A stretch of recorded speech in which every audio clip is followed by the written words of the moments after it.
Alright, I'm going to do an iPhone 6 Touch IC repair today.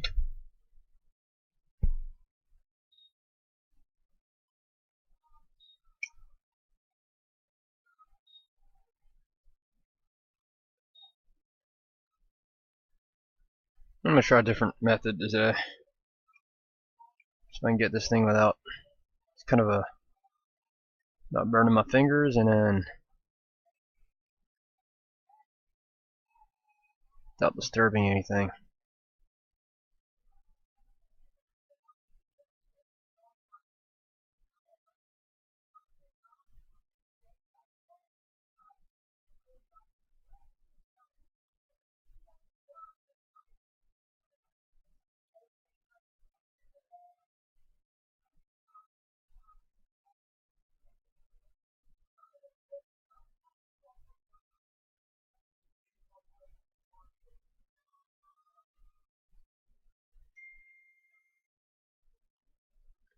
I think that's better, so I'll be doing that from now on.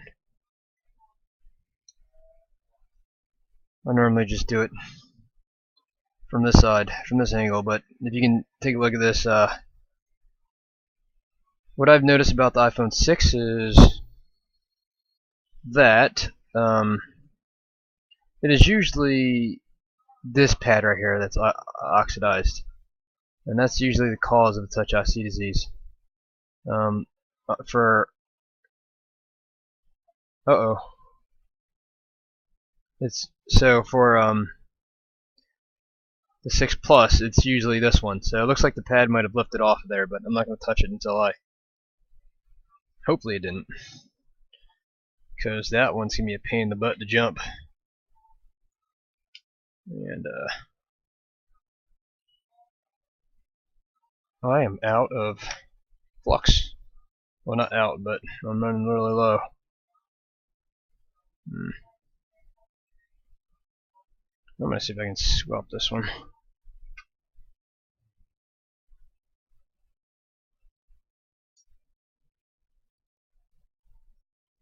So I've been kind of experimenting with different needle tips here for my plunger, because for some reason my flux just spews out. There you go, this one's better. So it looks like, I think the brown one, I don't know what gauge the brown one is, but anyways.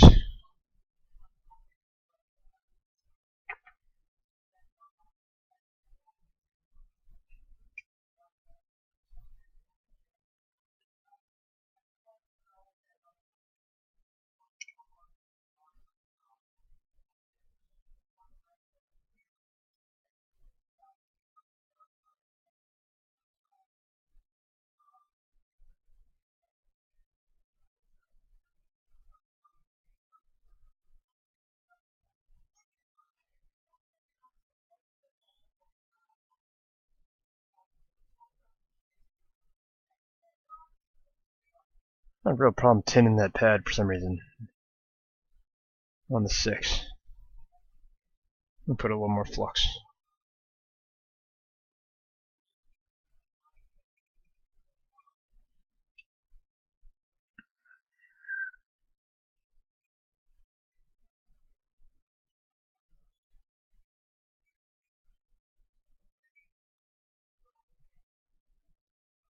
Alright, let's...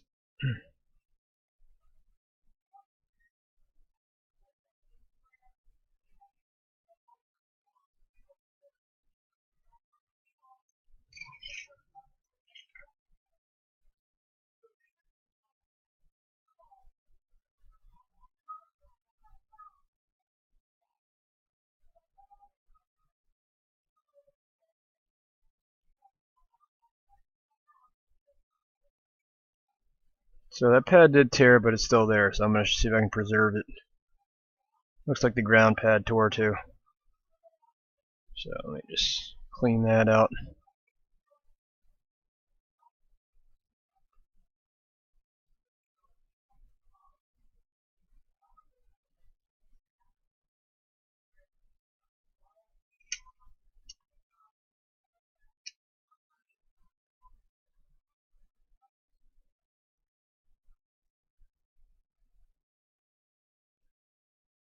Alright, so I think we're good, and I'm gonna figure out how to do that one. Because it's kind of lifted up a little bit, but it's not gone, so that's good. Yeah, probably won't be a big deal if I just kind of laid the chip over it.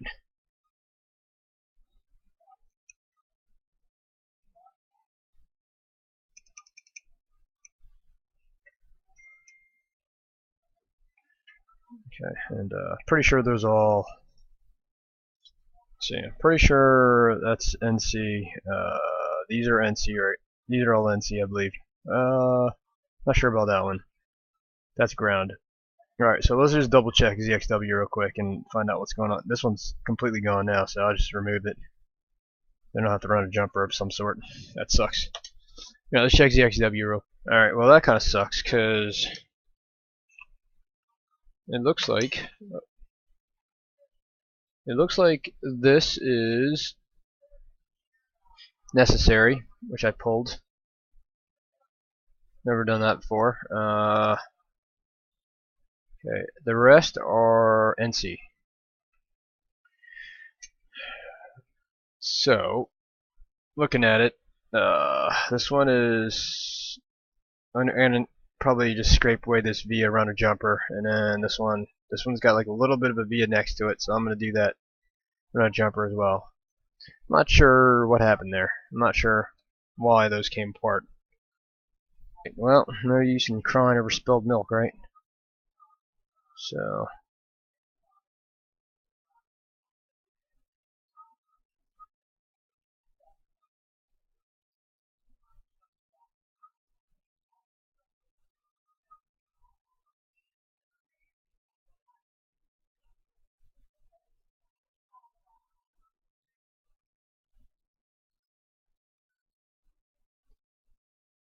and then I'm also going to scrape away this. And this is the one that's commonly oxidized that caused the no touch.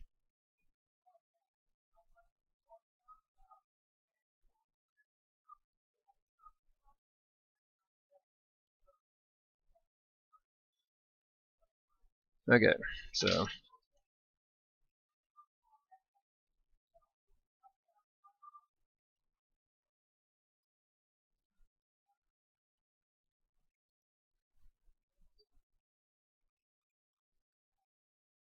let me just make sure those things aren't grounded real quick. So just actually let's do this. It's not grounded, not grounded, not grounded. Okay, that's fine. So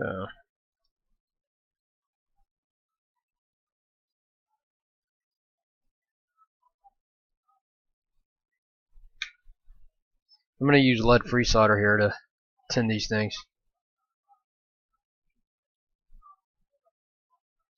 So this is going to be delicate right here because it's not going to be a whole lot of trace here.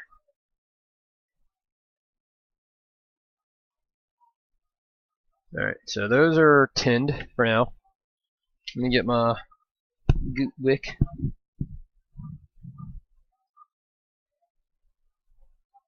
I'm not sure how exactly I'm going to do this, but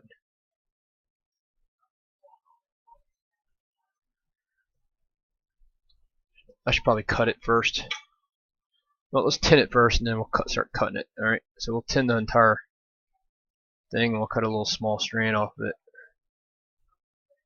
Not going to require a lot of it, that's for sure.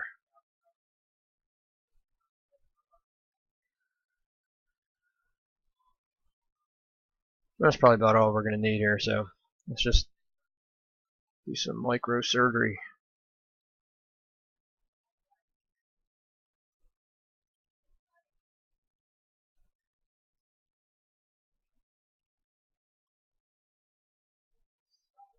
You know what? Let's not cut it until after we tack it. Oh shit.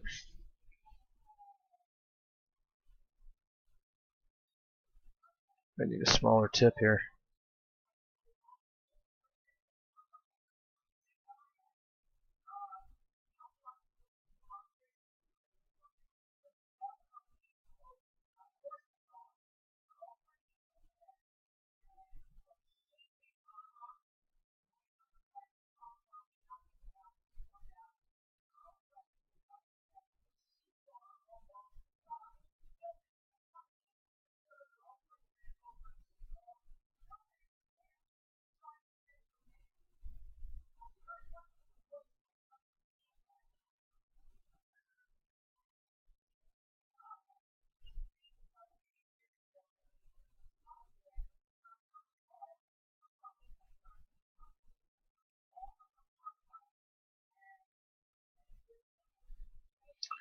Alright, so that's number one. Can you guys even see this or no?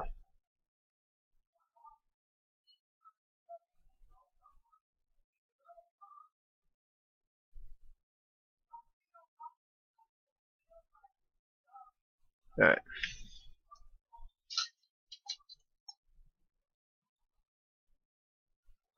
Oh shit.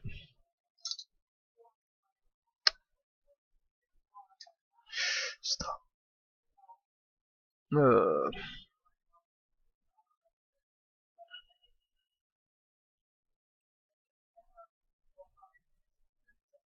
Okay.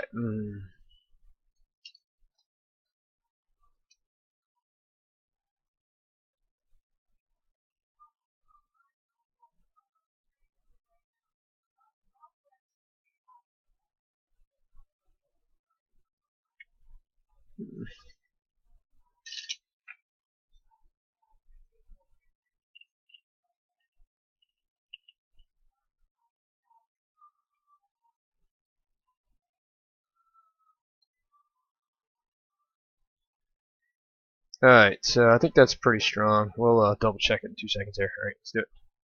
So,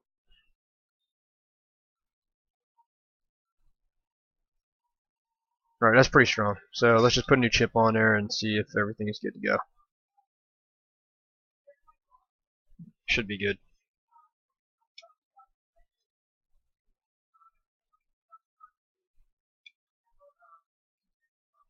Okay. I should probably reball it really, but nah. We're gonna use a new chip. Hopefully it doesn't disturb the jumpers too bad. If it does, then we'll have to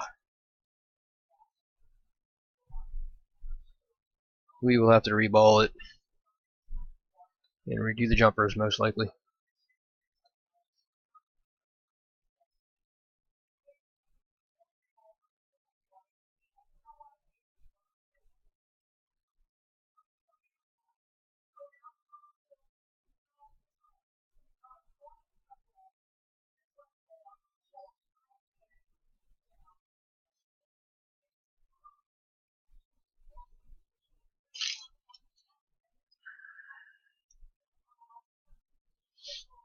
Alright, so now I'm going to go the same way, I think, because I really need to hold it. And this is going to be kind of hard.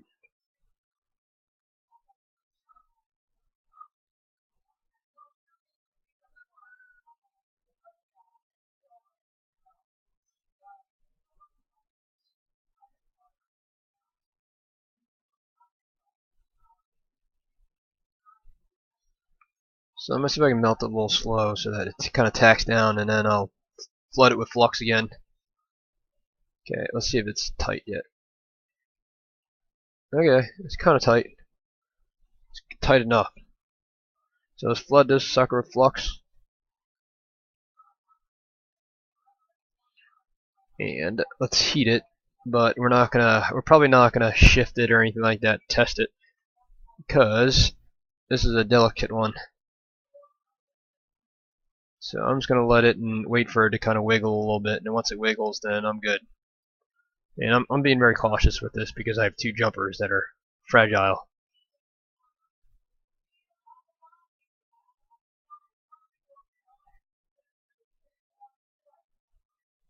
There it goes, there's one. And okay. Alright, I think I'm good. I'm gonna double check this right here. This little resistor looks like it's kind of out a little bit, so I'm gonna touch that up.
I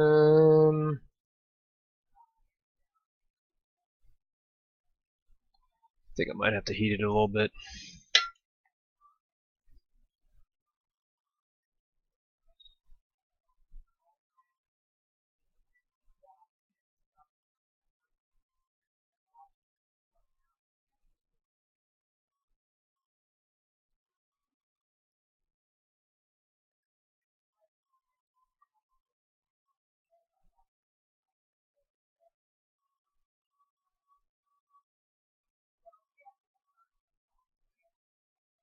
Yes. Come on. Alright, I'm not going to do anything too crazy with it.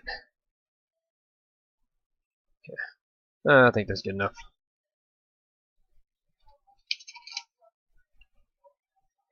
Where the hell did this come from? Jesus.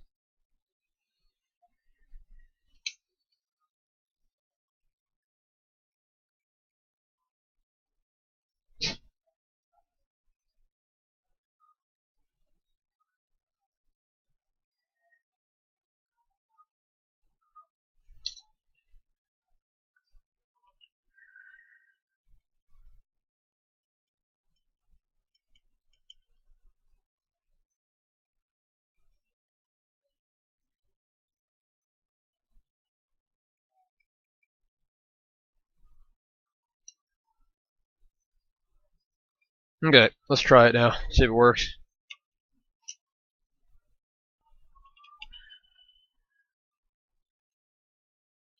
Alright. I don't have the passcode for this thing, so we'll just.